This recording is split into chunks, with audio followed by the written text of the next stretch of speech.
Hi.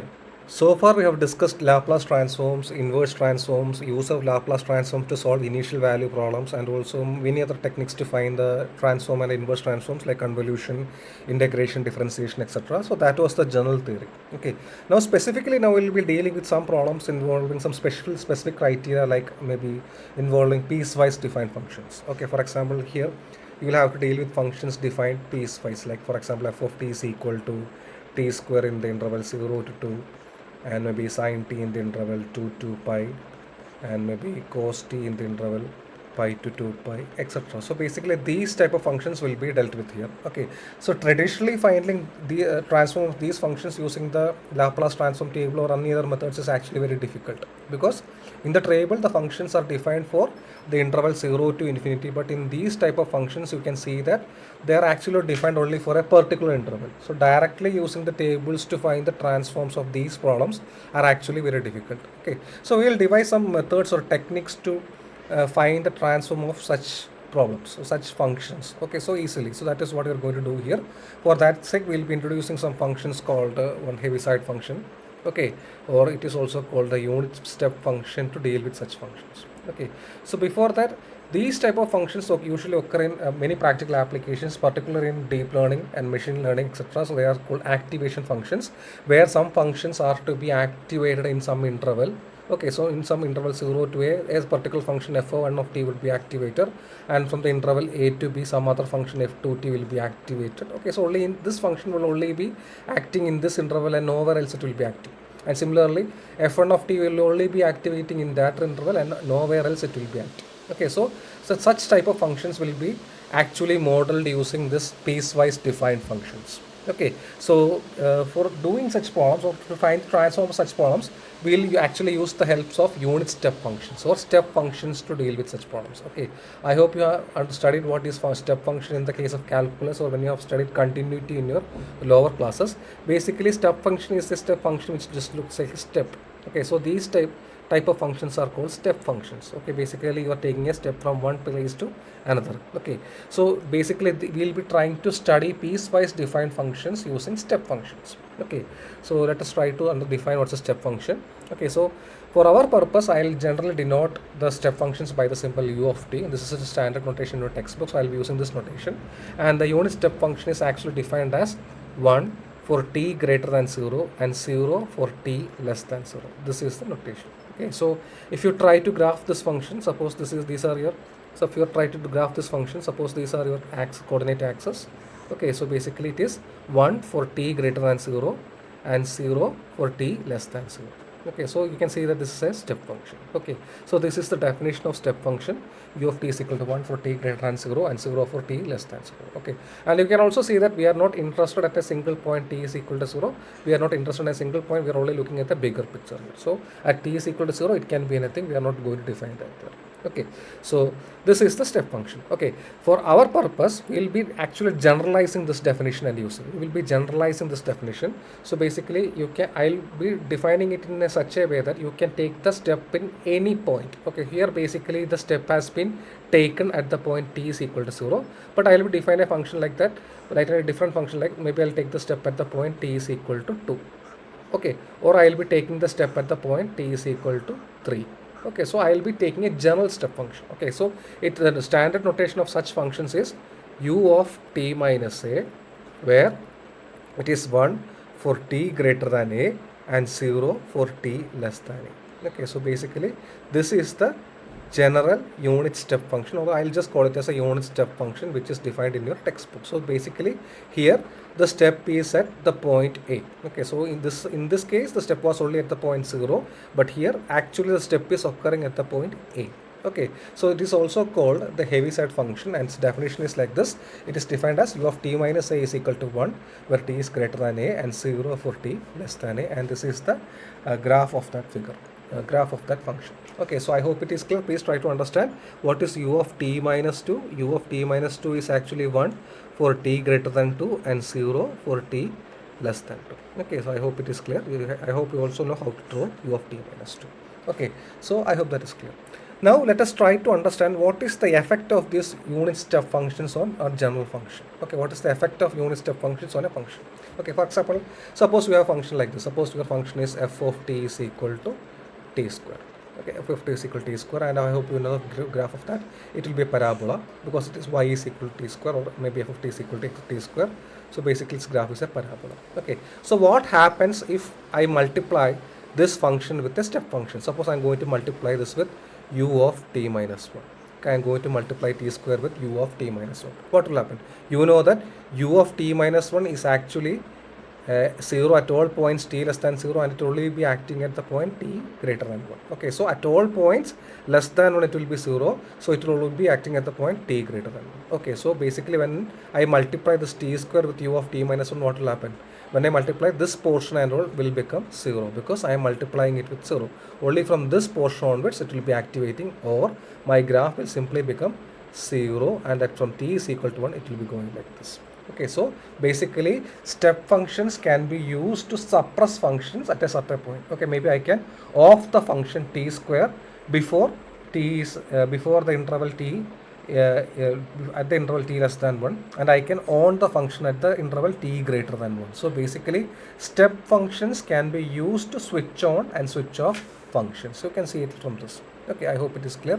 This is the graph. Okay, basically at this points, at these points this function was being switched off.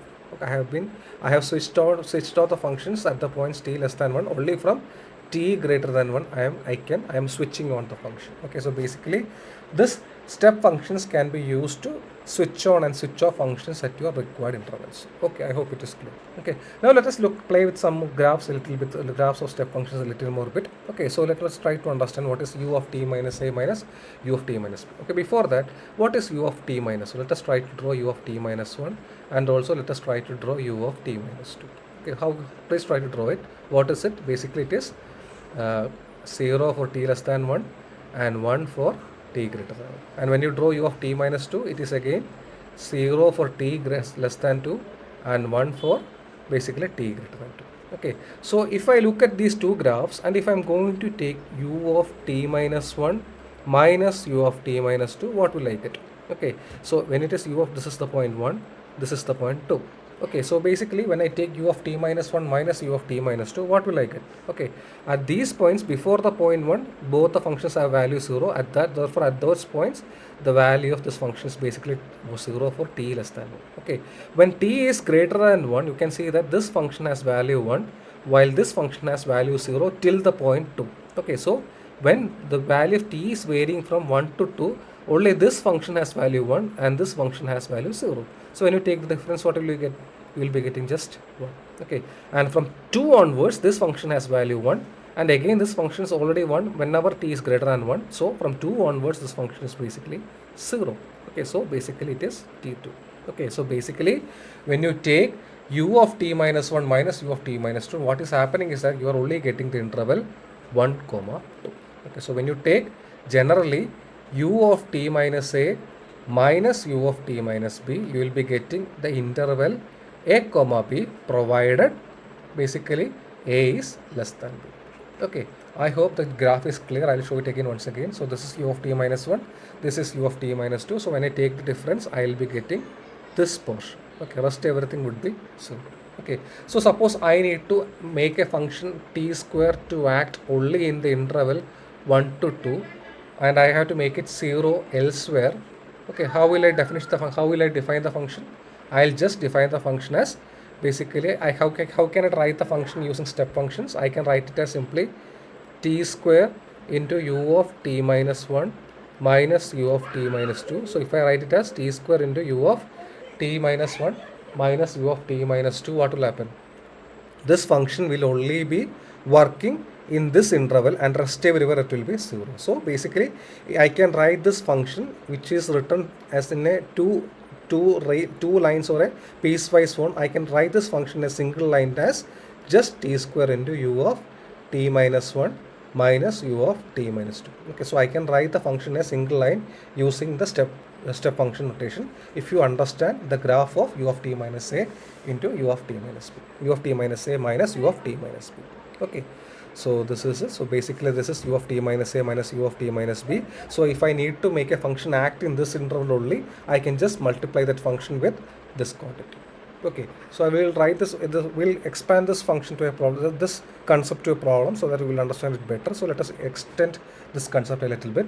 Suppose, so basically the interval a to b is suspended as u of t minus a minus u of t minus b. Okay, so this is the problem. Suppose I need to represent this function t square is equal to t element of 1, 2 and 6 minus t, where t element of 3 by 4, 3 comma 4 and 0 elsewhere in a single line using step function. Suppose I need to represent this function in a single line using step functions. What will I do? Okay, so basically this t square function should only be activated in the interval 1 to 2.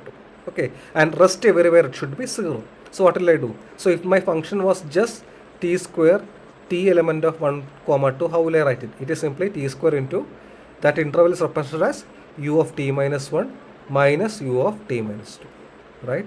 Similarly, suppose if I need to represent 6 minus t, what will happen? The 6 minus t into u of t minus 3 plus, sorry, not plus, it is basically minus. Okay, u of t minus 3 minus u of t minus 4. Okay, so think of, remember, look at this thing. Now this function, what is the value of this function? The value of this function is actually t square in the interval 1 comma 2 and elsewhere it is basically 0. Okay, even in the interval 3, 4 also the value of this function is 0. Okay, and if I look at this part, the value of this function is 6 minus t only in the interval 3, 4 and rest everywhere it is basically 0. Okay, even in the interval 1, 2 also it's 0.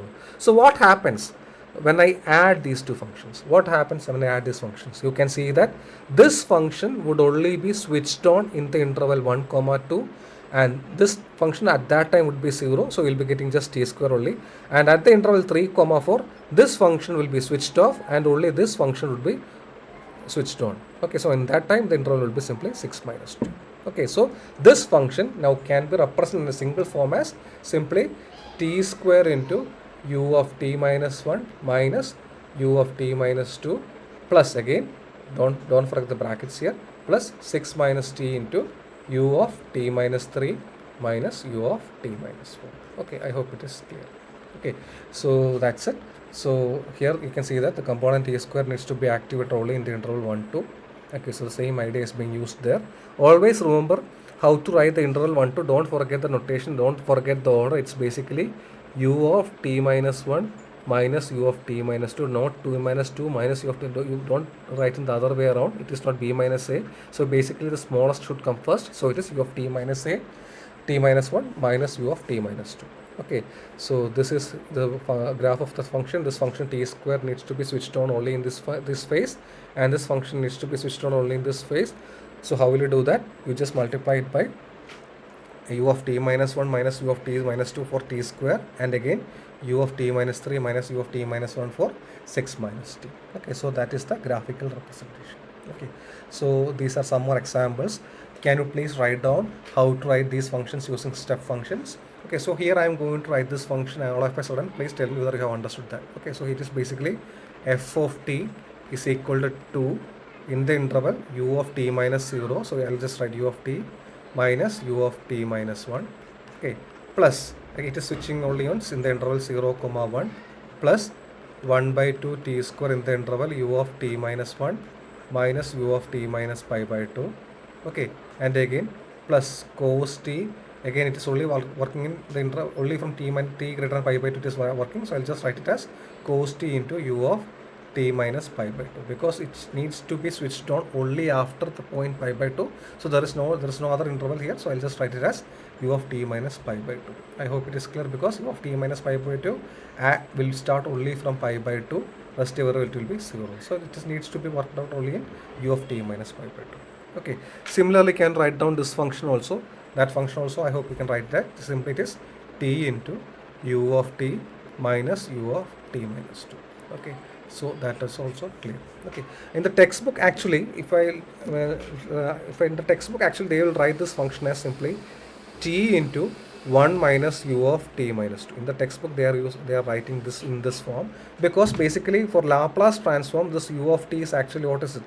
This u of t is actually this function which is starting only from 1 only. Okay, rest everywhere it's 0. So basically for Laplace transform we are only dealing with from t from 0 to infinity, so it is actually equivalent to 1 in that case. Okay, so basically we are only concerned from the point 0 to infinity. That is why in the textbook they have written 1 in place of u of t in many places. Okay, but I am not using that convention because you can be confused, so I'll just be following the notation of u of t. But even if it is 1, it is correct, because in the Laplace transforms we will only be dealing with functions which are acting from 0 to infinity, and hence this u of t is same as the function 1 in this case. Okay, that is a textbook notation. Don't be confused, or don't be confused with this notation. Okay, let us try to move forward. Okay, now let us try to find the Laplace transform of a unit step function. Let us try to find out the Laplace transform of the unit step function. Okay, so how will you find it out?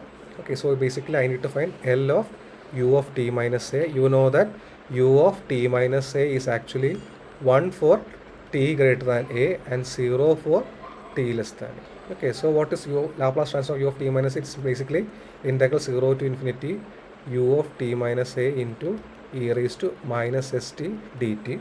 Okay, now the function is defined from only a to infinity, so it becomes integral a to infinity 1 into e raised to minus st dt.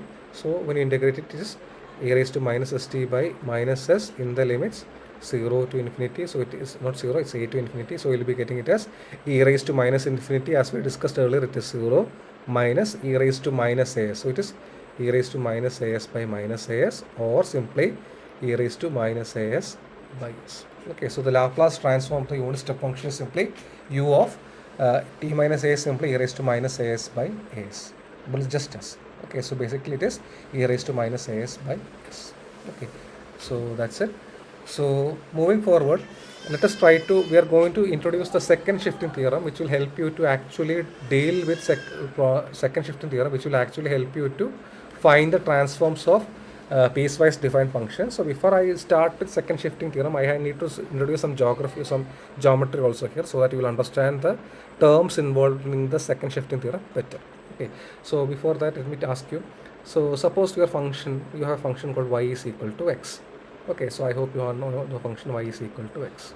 Okay, so it is basically this function which is y is equal to x. Okay, this is the function y is equal to x. Okay, now what can you say about the function y is equal to x minus 1? What can you say? In that case, when you try to draw, you will see that this function has been shifted to just one point here. Okay, so it's the same function here. Only thing is that your x has been shifted to a point a points here. So generally, if your function is y is equal to x minus a, your function will be shifted to a points. Okay, similarly, this is true for any function. For example, your function y is equal to f of x and your function y is equal to f of x minus a has the property that this is the same function. Only thing is that your x has been shifted a points. Only thing is that your x has been shifted a points. Okay, so that's the case. So generally, f of t minus a denotes the shifted function. Okay, so suppose okay, so let us look at this graph here now. So if you look at this graph, so basically this is f of t is equal to 5 sine t. Okay, and so this is the general function. I'm just taking a function 5 sine t. I'm just taking a function here, and actually I am multiplying this function with u of t minus 2. Okay, what will happen? In that case, this function will be cut from basically up from t is equal to 2. This function will become 1. You will have the value 1, and the rest of everything in this function will be suppressed. Okay, so basically when you multiply this function with u of t minus 2, what is happening is that this function will only start from here and it will end here. It will go like this. Okay, so it is starting from this point and it is going like this. Okay, earlier the function started from here only, but now this function is only starting from here. Okay, so when I multiply this function from f of t minus 2 into u of t minus 2, what will happen? This f of t would be shifted to 2 points. Okay, so this function will be shifted to 2 points. So this is actually the shifted function. Okay, and when you multiply it with u of t minus 2, no remainders of this function before the point 2 will be present. Okay, actually this function is starting afresh from the point f of t is equal to 2. Okay, so when I multiply this, when you take f of t minus 2, actually you are getting the shifted function of 5 sine t, which is being shifted to 2 points. And when I multiply it with u of t minus 2, what is happening? Before the point t is equal to 2, everything would be 0, and you are starting the function nu from t is equal to 2. You're starting the function from t is equal to 2 itself. Okay, so there is no back loop there. Okay, so the only difference was when I took f of t. So when I take f of y is equal to x, my function will be like, it is like start is going, when I take y is equal to x, what is happening is that my function is this one here. It is going indefinitely. And when I start from y is equal to x minus 2, what is happening? When I start from y is equal to x minus 2, my function will be going like this. So basically it will have some portion before x is equal to 2 is all present in that function. But in this case, when I multiply this x minus 2 with this u of maybe x minus 2, what is happening is that my function is only starting from 2 only. The remaining nothing is there. Okay, so I am starting the function afresh here. Okay, so just think of this as, this is just for information I'm telling you, just think that your function f of t minus a into u of t minus a is basically the shifted function. Okay, basically this is the shifted function where the function is started anew from the point t is equal to a. Just think like that. So basically the same function you are getting it from the point t minus a. Okay, t is equal to a. Okay, so that's just an information for you. So this is same function f of t, only thing is that it has been shifted to f of t minus a. So is this function f of t starting from the point t is equal to a. Okay, so now let us try to define try to state the second shifting theorem. Okay, so so basically this is the thing, f of t minus a into u of t minus a represents the shifted function. So this same function has been shifted to the point t is equal to 2. Okay, so generally f of t minus a into u of t minus a represents the shifted function. Okay, now let me try to define what's the second shifting theorem. So basically, suppose your function f of t has the transform f of s. Okay, suppose your function f of t has the transform f of s. Then the shifted function f of t minus a into u of t minus a. Okay, the shifted function f of t minus a into u of t minus a will have the transform e minus as into f of s. Will have the transform. This is the second shifting theorem. Okay, so f of t minus a into u of t minus a will have the transform e raised to e minus as into f of s. Okay, so this is it. So L of f of t is equal to f of s. Then the shifted function f of t minus a into u of t minus a will have the transform e raised to minus as into f of s. Or in other words, L inverse of e raised to minus as into f of s is just f of t minus a into u of t minus a. Okay, so when you look at this theorem, you will think that these notations are all basically very weird notations, but these are not weird notations, because when you deal with piecewise defined functions, you will have to deal with functions of the form f of t into maybe u of t minus a. So you will have to deal with these type of functions when you study piecewise defined functions. Okay, so in those cases, finding the transforms is very easy if you use second shifting theorem. So when you do the problems, you will try to understand the significance of this theorem. Okay, so for the time being, just try to remember this result. It's very, very important. Please write it down. We will be using this result extensively while we solve piecewise defined functions. Okay, so I hope it is clear. Now this the proof of this theorem is a very simple thing. You can do it yourself. I have also given it to you. It's nothing is there to prove it here. So if you want to find L of f of t minus a into u of t minus a, it is basically e raised to minus st into f of t minus a into u of t minus a dt. Okay, from the limits 0 to infinity. Now when you apply this u of t minus a, it will become simply a to infinity e raised to minus st into f of e raised to minus st into f of t minus a dt. Now I am going to change this variable. I'll put this t minus a as u. Okay, so your dt will become du, and when t is equal to a, you will be getting u as 0, and when t is equal to infinity, you will be infinity. So it will simply be integral 0 to infinity e raised to minus s. Your t is actually u plus a, so u e raised to minus s into u plus a, and f of t minus a is f of u du, or it is simply e raised to minus as into integral 0 to infinity e raised to minus su f of u du, which is nothing but the Laplace transform of L of f of t, or L of f of u. Okay, so it's the same thing. It's a very straightforward proof. Nothing is there to prove. I have given it here. Please go through it. It's a very simple thing. They can ask you state and prove the second shifting theorem. Okay, so now let us try to do some problems using the second shifting theorem. It's very, very, very important. Please try to do the problems with me. Only then you will understand. Don't just listen to the lecture. Please take a pen and paper and try to do the problems together with me. Okay, so let us try to find the Laplace transform f of t is equal to t in the interval 0 to t less than 2. One way is you can directly use the definition. Now I'm just going to use step functions here. Okay, so before that, remember L of f of t minus a into u of t minus a is nothing but e raised to minus as into f of s. Remember that, we'll be using that result here. Okay, so the first step, I'll write this function using step function. So it is simply f of t is equal to t into u of t minus u of t minus 2. Okay, or I can write it as t into u of t minus t into u of t minus 2. Okay, I hope this step is clear to you. Okay, now look at this function, look at this result, second shifting theorem, and now tell me what is the value of what is it now taking transform, what's the transform of L of, so I'm going to take a transform now. So it is simply L of t into u of t, okay, minus L of t into u of t minus 2. Okay, so now tell me, look at this result and tell me what is the transform of t into u of t. So it is written in here, the transform of f of t minus a into u of t minus a is basically e raised to minus a into f of s, where f of s is the transform of f of t. Okay, so here f of t is t, so transform of f of t is basically 1 by s square. Okay, and plus there is a factor of e raised to minus as coming here. Actually a is actually 0 in this case, so it will simply be e raised to minus 0s, which is nothing but simply 1 by s square. So this is the transform of t into u of t. Okay, I hope it is clear.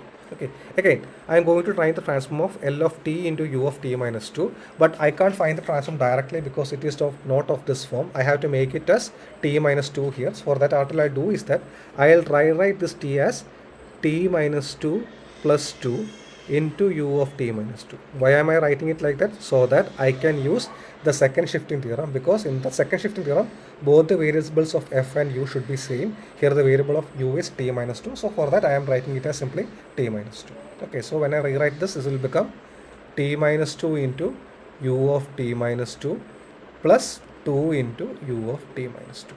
Okay, now if I rewrite this function like this, I can find the transform here. Okay, what's the transform of this one? Again, if you look here, actually the f of t, if you compare both of them, your f of t is actually t, not t minus 2, it is just t. Only thing is that you have written it as f of t minus 2. Okay, so your f of t is t here, so the transform of that will be simply be 1 by s square plus into there is a factor of this e raised to minus as, where it is e raised to minus 2s. Okay, so this is the transform of this part here. Okay, again, what's the transform of this one? Here f of t is again just 2 only, it's a constant function. The transform of that is basically 2 by s, plus there is a factor of e raised to minus 2s. So this is, so the entire thing is this. So your final answer would be, since there is a minus sign, minus this, minus this. Okay, so please write down it yourself, only then you will understand. You have to compare it with second shifting theorem and do the problem, only then you will understand this. Okay, so we have written this. Okay, so I have rewritten this. It was rewritten so that you could apply the second shifting theorem. Okay, so this is the answer. Okay, so moving forward, okay, let us try to do some more problems also. Suppose you need to find okay, suppose you need to find the transform, you need to find the transform of this function. Okay, so basically what I'm going to do is that I'm going to write this function using step functions. Okay, please write with me, please try to do the problem with me. It is basically f of t is equal to 2 into u of t minus u of t minus 1. Okay, please put on the brackets, plus 1 by 2 into t square into u of t minus 1 minus u of t minus pi by 2. Okay, plus cos t, already we have written this problem, that's why I'm writing it fast, cos t into u of t minus pi by 2. Okay, I hope it is clear. Okay, now I need to find the transform. How will I find the transform? It's very easy. So in this case, basically the transform, the first part is very easy, because you will have 2, here the functions are 2 into u of t minus 2 into u of t minus 1, okay, plus 1 by 2 into t square into u of t minus 1. Okay, here also you have to make some adjustments here, minus 1 by 2 t square into u of t minus pi by 2 plus cos t into u of t minus pi by 2. Okay, so I have written here. So how will you find transform? The transform of 2 into u of t is basically 2 by s into, you have to remember the shifting theorem, that is f of t minus a into u minus t minus a. The transform of that is simply e raised to minus as into f of s. Please write the shifting theorem somewhere and just refer and write it down here. So here it is 2 into u of t, so your f of t is just 2, and e raised to minus a is here, e raised to a is actually 0 here, so we'll be getting just 2 by s, and e raised to minus 0 is, which is nothing but simply 2 by s. Okay, similarly in this case it is 2 into u of t minus 1, so it will become minus again 2 by s into, there is a factor of e raised to minus 1s, which is simply e raised to minus s, because you had to apply shifting theorem. Okay, I hope it is clear. Okay, now how will I do this one? 1 by 2 t square in the u of t minus 1. Okay, so you have to rewrite the function as f of t minus a into u of t minus 1, t minus a. So how will you write that one? So in that case it will become like, so I'll change this t to t minus a. So it is basically 1 by 2 into, I'll change it as t minus 1 plus 1 square into u of t minus 1. Okay, I'm only writing this part here.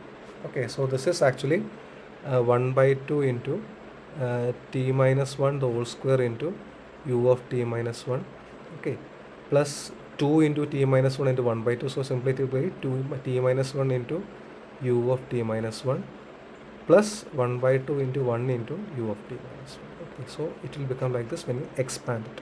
Okay, now look at this part. What is the transform of that part?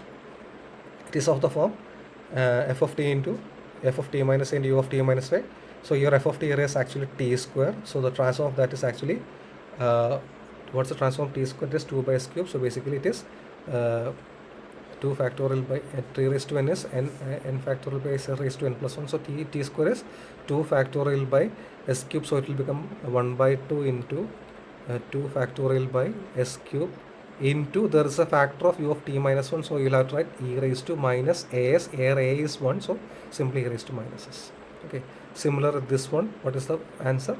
Here it is f of t minus a and u of t minus a, but the function f of t is actually of the form t here, so it will transform, that will be simply be 1 by s square, right? 1 by s square into, there is a factor of e raised to minus 1 as there. Okay, you have to write, look at shifting theorem, only then you can understand what I am doing here. Okay, so please try to write yourself. Okay, again write down, look at this function here, 1 by 2, the transform of 1 by 2 is 1 by 2s, okay, into, there is a factor of e raised to minus s there. Okay, I hope that is also clear. Okay, so if you have understood that, how will you do this part here? Again, here it is u of t minus pi by 2, so you have to bring a factor of t minus pi by 2 there, so your function will become simply t minus pi by 2 plus pi by 2 the whole square, so it is t minus pi by 2 the whole square. So in that case the factor of e raised to minus pi by 2s would be there. Okay, so here it was the factor of e raised to minus s, but in this case there will be a factor of e raised to minus pi by 2s. Okay, so all these things have been written here. Okay, so this is how I have written here, 1 by t is 2 into t square and u of t minus 1 has been rewritten like this. I have written t as t minus 1 plus 1, so it will become like this one. From that you can write the transform here. Again, this where t square will be written as t minus pi by 2 the whole square. Okay, so again it will be written like this. When you expand, there is a factor of e raised to minus pi by 2 is there. Okay, that part is clear. Okay, and there is a final part of this one, cos t. How will you do that also? That's also very easy. Instead of cos t, I have to bring a factor of t minus pi by 2 there. So it is basically cos of t minus pi by 2. Okay, cos of t minus pi by 2 into t minus pi by 2 plus pi by 2. Okay, so in order to compensate that pi by 2 into u of t minus pi by 2. Okay, so cos of t minus pi by 2 plus pi by 2. What is cos of t minus pi by 2 plus pi by 2? So it is basically, I think it is sine t minus pi by 2, okay, minus sine t minus pi by 2. So if you have any doubts, just add cos a plus b. Cos a plus b is cos a cos b minus sine a sine b, cos t minus pi by 2, cos pi by 2, cos pi by 2 is 0, minus sine t minus pi by 2, sine pi by 2, sine pi by 2 is 1. So you will be getting it as simply minus sine t minus pi by 2, or you can use that cos a plus b, cos a plus pi by 2 result, that also you can use. It's your choice, any way you can use. Okay, so it is minus sine t minus pi by 2 into u of t minus pi by 2 there. Okay, so when you take the transform, the function f of t is of the form minus sine t. What's the transform of sine t minus sine t? It is basically minus 1 by s square plus 1. So here it will be minus 1 by s square plus 1 plus there is a factor of e raised to minus pi by 2 s. Okay, so the final result is this one, minus 1 by s square into e raised to minus pi by 2. So when you actually combine all these terms, you will be getting the transform like this. Okay, so this is the transform. Okay, so you can see that even though the method seems to be very lengthy, it is actually very easy.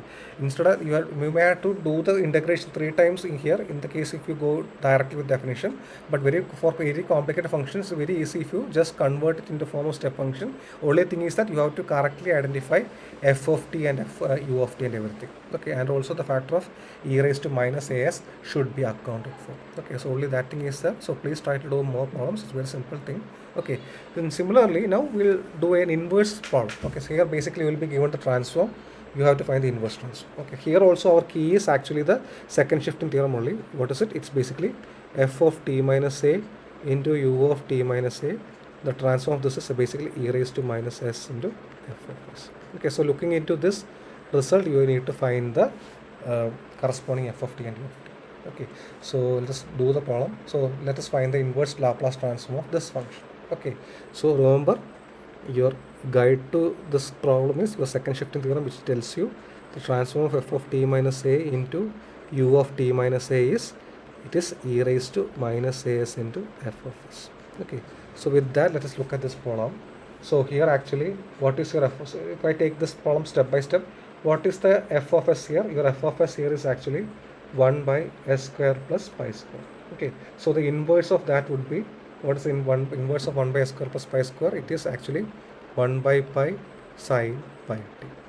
Okay, now since this function is occurring like this, the inverse of this one would be f of t minus a into u of t minus a. Okay, so the inverse of this one would be, here actually your a is actually 1 here. So it will be careful what I am writing here. It will be inverse would be 1 by pi sine pi t minus 1, okay, into u t minus 1. Have you understood why? Because the inverse of e raised to minus a s into f of s is not f of t, it is f of t minus a into u of t minus a. So here your f of s was actually 1 by s square pi square, the inverse was 1 by pi sine t, but here since the factor of e raised to minus a is coming, the inverse of this quantity would be f of t minus a. Here a is 1, so it is 1 by pi into sine pi t minus 1 into u of t minus 1. Okay, this is the inverse. Okay, I hope it is clear. So using the same logic, what is the inverse here? Here also it is actually a same function. It's basically 1 by pi into sine pi t minus 2 into u of t minus 2. Okay, plus now can you think of this function? What is the inverse of this function? The inverse of 1 by s plus 2 the whole square is actually 1 by s square is actually t. Since s plus 2 is coming, there is a factor of e raised to minus 2t there. Okay, so since 1 by s plus 2 the whole square is coming, there is a factor of s has been replaced by s plus 2, so there is a factor of minus 2t from first shifting theorem. Okay, so that is your f of t. Okay, since there's now what will be inverse transform of this function, there is a factor of e raised to minus as here, so your t will change to t minus 3, so it will be simply be t minus 3 into e raised to minus 2 into t minus 3 into u of t minus 3. Okay, so this is the inverse transform. Okay, I hope that is also clear. Be careful, we'll write down the second shifting theorem somewhere, compare both and then write, else we'll be making mistakes. Okay, you can, this is the final answer. If you want, you can simplify this answer a little bit, because you know what is sine pi t minus pi. What is sine pi t minus pi? Okay, so it is sine pi t cos pi, which is again minus sine pi t, again plus cos minus cos pi t sine pi, which is again 0. So it's simply be minus sine pi t cos, so it's basically minus 1 by pi sine pi t. Okay, so minus 1 by pi sine pi t there, and similarly you can also think of 1 by pi sine pi t minus 2. Okay, so you can simplify by giving the definition values also. So this is the answer. Okay, so if you want, I'll simplify it for you. So this is actually, this quantity will be simply be sine pi t minus pi, sine pi t minus pi, sine pi t cos pi, minus cos pi t sine pi. So cos pi is minus 1, so it is actually minus 1 by pi sine pi t into u of t minus 1. Okay, plus 1 by pi, I think it is again sine pi t only, sine pi t, okay, into u of t minus 2. Okay, plus there's nothing to simplify here, so this is simply t minus 3 into e raised to minus 2 into t minus 3 into u of t minus 3. Okay. Now if I'm asking you, can you write this function piecewise form, that can also be done, because the activation function is only starting from t is equal to 1, rest derivative is greater than 1. So basically when t is less than 1, your function would be 0. Okay, and when t is acting from 1 to, which is the next big value, it is 2. So when the function t is acting from 1 to 2, only this function is this function will be active. Rest everywhere it will be 0. This function would only be activated at the point t is equal to 2, and this function would only be activated at the point t is equal to 3. Okay, so from 1 to 2, so when 1 less than t less than 2, only this function is acting. So the value of the function is simply minus 1 by pi sine pi t. Okay, and now when your t goes from 2 to the next big value, which is 3 here, in that case both these functions are acting. This function is acting, this function is also acting. So the value of this function is minus 1 by pi sine pi t, the value of this function is 1 by pi sine pi t. Okay, so both these functions are acting. When you add them, you will be getting it as 0. Okay, so and moreover, when t is greater than 3, all the three functions would be acting.